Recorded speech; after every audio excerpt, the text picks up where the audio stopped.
सद्गुरुदेव जय पद शरणौ श्रेयस रूप चरणौ शरणौ।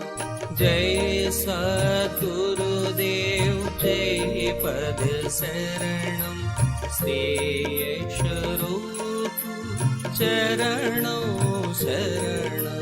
जय सद्गुरुदेव जय पद शरणौ श्रेयस रूप चरणौ शरणौ। भोजन तो सबसे बड़ी पूजा है। जैसे ही भोजन की थाली आपके सामने आए, वैसे ही आप अपने इष्ट देव के अर्पण कर दीजिए। हर ग्रास, हर कौर अपने इष्ट की याद में डूबकर खाए। जब खून बनेगा, परमात्मा की याद का रंगा हुआ बनेगा। जैसा विचार वैसा खाना। अगर शुद्ध रूप से आप भोजन करेंगे तो जब भी खाली होंगे ऑटोमेटिक परमात्मा की याद चली आएगी। क्या है, हमारा सिस्टम बड़ा अच्छा था पहले भोजन का। जब भोजन करते थे तो किचन में बैठ के बड़े आराम से पलौथी लगाकर भोजन किया जाता था। ये हमारा पुराना सिस्टम रहा है सारा का सारा। वेस्टर्न कल्चर की छाप पड़ी, वेस्टर्न कल्चर आ गया, हमारा स्टैंडर्ड 2.5 फुट ऊंचा हो गया। पहले हम जमीन पर बैठ के भोजन करते थे, अब मेज कुर्सी में बैठ के भोजन करते हैं। इतना फर्क जरूर आ गया।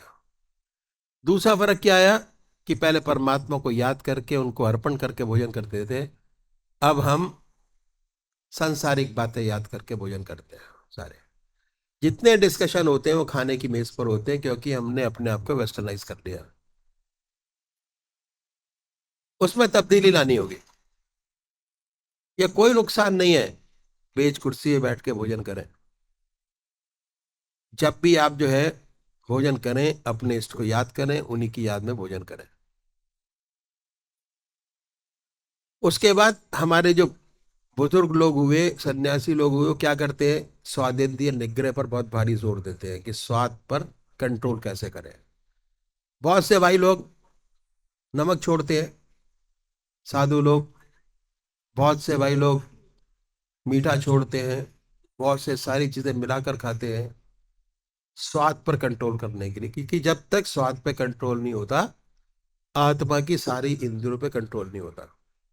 इसका सबसे सुंदर तरीका हमारे बुजुर्गों ने बताया कि परमात्मा की याद में डूबकर भोजन करिए, आपको भोजन का स्वाद ही नजर नहीं आएगा।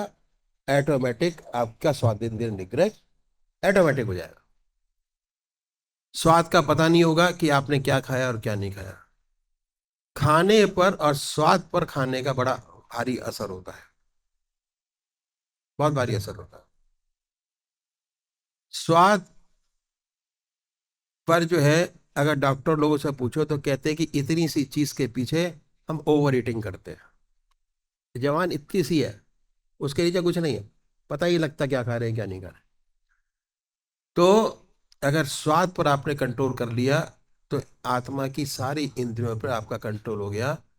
और जब आत्मा की सारी इंद्रियों पर कंट्रोल हो गया तो आप कुछ भी कर सकते हैं बड़े आराम से बैठ के। और जब भी आप खाली होंगे, ऑटोमेटिक परमात्मा की याद आएगी, दूसरी तरफ मन नहीं जाएगा। अब 2 घंटे आपके हो गए। आधा घंटा सुबह पूजा, आधा घंटा सायकाल पूजा, आधा घंटा दोपहर भोजन, आधा घंटा रात्रि भोजन।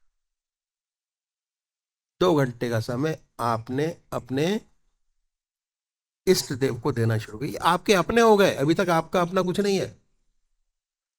यही साथ जाएगा, बाकी यही रह जाएगी सारी चीजें। सब चीजें यहाँ रह जाती हैं, सिर्फ एक परमात्मा का नाम ऐसा है जो जन्मों जन्मों से संचित होता चला जाता है।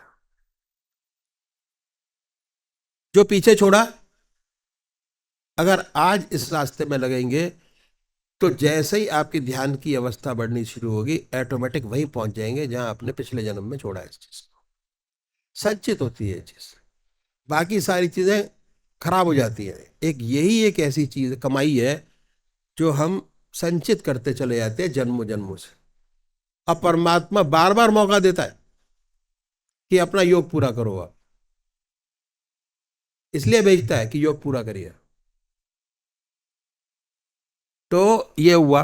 अब तीसरा क्या है, बड़े आराम से जब दो काम आपने कर लिए तो थोड़ा थोड़ा मन लगना शुरू हुआ। उसके बाद सोए परमात्मा की याद में, अपने इष्ट को याद करें, उनको याद करते करते सोने की कोशिश करें। उससे पहले दो काम कीजिए। पहला आत्म निरीक्षण, जो आपने दिन में काम किया उनको सोचिए और ये देखिए कि कौन सा अच्छा काम हुआ और कौन सा गड़बड़ हो गया। अच्छा काम अपने इष्ट देव के अर्पण कर दीजिए। निष्काम भाव से जो सेवा करते हैं उनके लिए बहुत जरूरी है कि उसका इम्प्रेशन मन पर नहीं पड़ना चाहिए। अगर आपने अच्छे काम किए अपनी जिंदगी में तो सोने की जंजीर है। हमारे महाराज जी कहते थे, अगर कोई भी आपने अच्छा काम किया और ये सोचते कि हमने किया तो सोने की जंजीर है। और अगर आपने कोई खराब काम किया और ये सोचा कि हमने किया तो लोहे की जंजीर है। जो निष्काम भक्त होता है ना सोने की जंजीर में बनता है, ना लोहे की जंजीर में बनता है। एक स्टेज ऐसी आती है कि जो भी उससे काम होते हैं उसके इष्ट देव उससे वो काम कराते हैं। एक स्टेज ऐसी आती है, शुरू में नहीं है। ये बहुत ऊपर की बात बता रहा हूँ आपको। वो स्टेज ऐसी होती है कि उसमें जो भी आप काम करेंगे मन के अंदर से ये लगेगा, क्योंकि गलत काम होता ही नहीं। जिसने 24 घंटे परमात्मा की याद के बना लिए, गलत काम उससे होता ही नहीं। और वो स्टेज ऐसी होती है कि जो भी आप काम करेंगे निष्काम भाव से काम होता है सारा का सारा, बड़े आराम से। तो विल पावर बढ़ाने का तरीका मैं आपको बताऊं। आप अपने इस देव से वायदा करें, जो चीज खराब है, जो लगता है कि आपकी आत्मा को खराब लगता है, उनको अपने इष्ट देव से प्रार्थना कीजिए और उसके बाद छोड़ दीजिए, मत करिए। विल पावर बढ़ती चली जाएगी। और हमारी जिंदगी में सिर्फ विल पावर का ही खेल है और किसी चीज का खेल ही नहीं है। जैसे जैसे विल पावर बढ़ती चली जाती है आदमी मेंटली बहुत स्ट्रांग होता चला जाता है। अगर आदमी स्ट्रांग है तो उसका इष्टदेव बहुत स्ट्रांग है। अगर आदमी का विल पावर कमजोर है तो सबसे ज्यादा कमजोर आदमी वही है, उसको कोई भी इष्टदेव उसकी मदद नहीं कर सकता इस हालत में। तो अपने मन को स्ट्रांग बनाइए,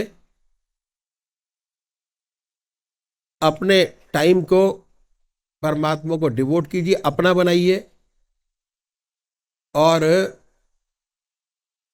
आराम से साधन से खुश होते हुए सारा टाइम जो है पार करिए उसको।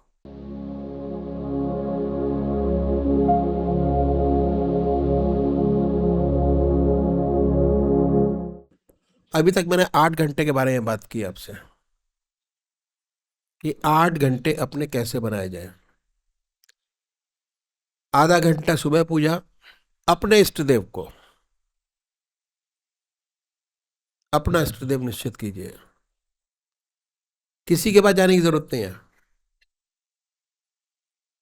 अगर आप राम को मानने वाले हैं और आपको कह दिया जाए कि आप ओम ओम कहना शुरू कर दो माला से, तो आपका मन नहीं लगेगा। ओम की जगह राम ही आएगा। बहुत बड़ा कंफ्यूजन है। तो ये अपनी आत्मा से पूछना है हमको कि परमात्मा का कौन सा नाम, कौन सा स्वरूप सबसे अच्छा लगता है। एक प्रोफेसर जहाँ वो रहता था उसके बराबर में साईं बाबा का मंदिर था। उस मंदिर में हमारा कार्यक्रम था बहुत टाइम पहले। तो उसने प्रोग्राम अटेंड किया। उसके बाद वो सत्संग में आने लगा। बड़ी शांति मिली उसको, आने लगा। 1 साल तक आया। उसने मतलब चिट्ठी लिखी मेरे को, सेंटर को, कि मैं प्रोफेसर हूँ मैथमेटिक्स का और मुझे एज ए प्रिंसिपल प्रमोशन मिल रहा है, पर मैं जा नहीं पाता क्योंकि मेरे जो फादर हैं उनको पैरालिसिस का अटैक पड़ा हुआ है और 8 साल से बिस्तर पर है वो। आप बताइए क्या करूं मैं। ये लिखा कि 4 घंटे सुबह मंदिर जाता हूँ, फिर स्कूल जाता हूँ, स्कूल जाने के बाद फिर अपने फादर की सेवा करता हूँ। तो मैं बहुत ज़्यादा कंफ्यूज्ड हो गया इन सब चीज़ों को देखते हुए। मैंने यहाँ से जवाब में लिखा उसको कि जो तू साईं बाबा के मंदिर में जाके 4 घंटे उनकी सेवा करता है, साईं बाबा की, कुछ टाइम अपने फादर में साईं बाबा को देख, अपने फादर में साईं बाबा को देख, जैसे वहां सेवा करता है उसी हिसाब से थोड़ा टाइम अपने फादर की सेवा में दे। सारे कंफ्यूजन दूर हो गए उसके, कोई कंफ्यूजन नहीं रहा। उसके बाद बहुत सेवा की उसने अपने फादर की। और उसके बाद वो आश्रम आ गया, प्रोग्राम हमारा था, आश्रम आया, आके बैठा, थोड़ा थोड़ा हिंदी जानता था। आके उसने कहा कि साहब आप ध्यान योग के बारे में बताते हैं, अब मुझे उसकी प्रैक्टिस करनी है, मैं आया हूँ यहाँ पर, मगर लगता नहीं है, ध्यान नहीं लगता, बहुत कोशिश करता हूँ। मैंने उसको यही कहा, डॉक्टर जनार्दन से जैसे बताया, कि हर 4 घंटे के बाद शांति पाठ होता है हमारा, जहाँ ओम शांति का जाप रेगुलर चलता है, जैसे रामायण चलती है, कंटिन्यूस रामायण चलती है, उसी हिसाब से हमारे यहाँ ओम शांति का जाप करते हैं हम लोग। 12 घंटे, 24 घंटे, 36 घंटे, 72 घंटे, हर 4 घंटे के बाद जो अंदर बैठे होते हैं साधक, वो हटते हैं, हटा दिया जाता है उनको, दूसरे बैठते हैं। 1 घंटा उनका पूरा होता है तो उनको भी हटा हिला दिया जाता है बाहर, फिर तीसरे बैठते हैं। इस तरीके से ओम शांति का जाप मालाओं से होता है। तो मैंने उसको यही बोला कि सारे प्रोग्राम तुम अटेंड करो। सारे प्रोग्राम अटेंड किए उसने। जो मालाओं से जाप होता है, 4 घंटे के बाद जाके दोबारा बैठो। अब बड़ा क्रेजी प्रोफेसर था, उसने पूरा पालन किया, और शाम को आके हाथ हिला दे, कुछ नहीं, रोज शाम को। उसके बाद नामदान का समय आ गया। नामदान का समय आया, देखते हैं वो सामने बैठा हुआ है थाली लेके, और वहां पर भी हम प्रैक्टिस कराते हैं सिर्फ ध्यान योग की, कि कैसे किया जाए, तरीकत बताते हैं, साथ में बैठ के कराते हैं। सुबह 9 बजे से बैठा, और शाम को 5 बज गए उसको। हाँ भाई क्या हुआ, कुछ नहीं, क्या हुआ, कुछ नहीं, हाथ हिला दे बस वो, कुछ नहीं। हमारे साथ और लोग भी थे, हमने उनको बोला जरा इससे पूछो तो सही, इसको क्या दिक्कत है, 5 दिन 6 दिन हो गए इसको, इसका ध्यान नहीं लगता। उन्होंने भी बड़ी कोशिश की सामने बैठा के ध्यान कराने की, नहीं हुआ। जब सब लोग चले गए, तो मैंने उसको बुलाया अपने सानिध्य में। मैं बैठा हुआ था नीचे, वो आके खड़ा हुआ। मैं कि तेरे को प्रॉब्लम क्या है, जो तू 5 दिन से बराबर ध्यान के सिस्टम में लगा हुआ है और तेरा ध्यान नहीं लगता। होता क्या है कि जैसे वो झुका बताने के लिए, उसके गले में कंठी थी शिवजी महाराज की, शिव कंठी पड़ी हुई थी, वो उसके कुर्ते से बाहर निकली। मैं कहा ये क्या है, कहते मेरी माँ ने जब मैं छोटा था तो मेरे शिव जी की कंठी पहनाई थी, ये वो अब भी ऐसी की ऐसी है। मैंने कहा तू काहे साईं राम के चक्कर में पड़ा, क्यों नहीं तू ये शिव की कंठी को अराधता। कहता हाँ ये तो मेरे को याद ही नहीं था कि ऐसा भी कर सकते हैं। 5 मिनट के अंदर उसको ऐसा ध्यान लगा कि आधे घंटे तक उसको होश नहीं था उसके बाद, और नाचा नाचा फिरे पूरे कंपाउंड के अंदर, कि वाह आनंद आ गया, वाह आनंद आ गया। तो ये है, बहुत जरूरी है। तो अपना इष्ट एक कोई भी निश्चित कर ले, बहुत जरूरी है, उसी की आराधना करें, उसे कभी बदले नहीं, उसी की पूजा करें। बहुत से भाई लोग कहते हैं कि जी हमारे घर में मंदिर है, हमने हनुमान जी भी रखे हुए हैं, राम जी भी रखे हुए हैं, शिव जी भी रखे हुए हैं, सारे हमने देवी देवता आके रखे हुए, उनका क्या करें, ये दूसरी प्रॉब्लम हो जाती है। तो करना कुछ नहीं है, आप ध्यान कीजिए अपने इष्ट देव के, और निरादर किसी का मत करिए, सेवा सबकी करिए। और जहां भी आप बाहर जाएं, किसी मंदिर में जाते हैं, तो अपने इष्ट देव को मानकर उनका ध्यान करके उन्हीं को देखिए उस मूर्त के अंदर, तो कभी आपको निराशा नहीं होगी। तो मैंने साकार और निराकार के बारे में बताया आपको कि साकार पूजा कैसे करेंगे, निराकार कैसे करेंगे, उसके बाद आगे कैसे बढ़ेंगे, समय कैसे देंगे। तो आधा घंटा हमने सुबह पूजा का बतलाया, आधा घंटा शाम को पूजा का बतलाया, आधा घंटा दोपहर भोजन करते परमात्मा की याद करके करेंगे तो वो भी पूजा ही है। आधा घंटा शाम को भोजन परमात्मा को अर्पण करके करेंगे तो वो भी पूजा ही है। आपके 2 घंटे पूजा के हो गए। सोते हुए मन तरीका बताया कि कैसे सोएंगे। जब गृहस्थ के सारे काम समाप्त हो जाए, आप अपने इष्ट देव को याद करिए, उनका ध्यान करिए, उन्हीं की याद करते सो जाइए। इतना आराम मिलता है ना कि अगले दिन सुबह उठेंगे तो जो काम नहीं आपके हो रहे होंगे, जब कंसंट्रेटेड दिमाग से उन चीज़ों को करेंगे तो ऑटोमेटिक सोल्यूशन अपने आप निकलना शुरू हो जाएगा, आपको मेहनत नहीं करनी पड़ेगी। अब ये 8 घंटे हो गए, 8 घंटे परमात्मा की याद। अब 8 को बढ़ाएं कैसे आगे? ठीक है, मॉर्निंग रूटीन में 2 घंटे लगाते हैं हम, जिसमें नहाना धोना, ठीक है, कपड़े पहनना,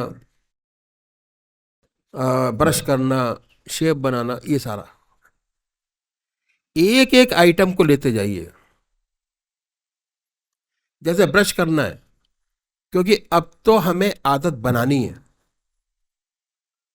और हमको आदत बनाने की आदत भी पड़ गई है कि सोने से पहले क्या करेंगे, उससे पहले क्या करेंगे। अब जैसे ही ब्रश आपके हाथ में आए, पेस्ट लगाइए अपने इष्ट देव की याद में, 15 मिनट पेस्ट कीजिए अपने इष्ट को याद करते करते। अगर ये प्रैक्टिस करना शुरू करेंगे तो धीरे धीरे जो रूटीन के आपके काम है, जो रेगुलर हमको करने पड़ते हैं, 4 महीने 6 महीने में आदत पड़ जाएगी कि जैसे आपने ब्रश उठाया, ऑटोमेटिक परमात्मा की याद आएगी और आपको मेहनत नहीं करनी पड़ेगी। अब मेहनत पहले 8 घंटे की करनी पड़ती है, उसके बाद धीरे धीरे आदत बनती चली जाती है। स्नान करना, कपड़े पहनना, कभी कभी सोचिए कि हम उसी को कपड़े पहना रहे हैं, अंदर भी साफ और बाहर भी साफ, इतनी सुंदर स्थिति बनती है। हम खाना नहीं खा रहे, अपने इस देव को खाना खिला रहे हैं। भाव की बात है, जिस भाव से काम करेंगे उसी भाव से आप जो है आगे बढ़ते चले जाएंगे। तो 10 घंटे बड़े आराम से अपने बना सकते हैं, और काम करने का जैसा समय आपके पास है वैसा वैसे आपके पास है, उसमें कोई भी चेंजेस नहीं किए गए। अब क्या हुआ कि इन सबको करते करते 10 घंटे हमारे हो गए, पर बनाने तो 16 घंटे। सेकंड स्टेप तभी पूरा हो जब 16 घंटे बन जाएंगे।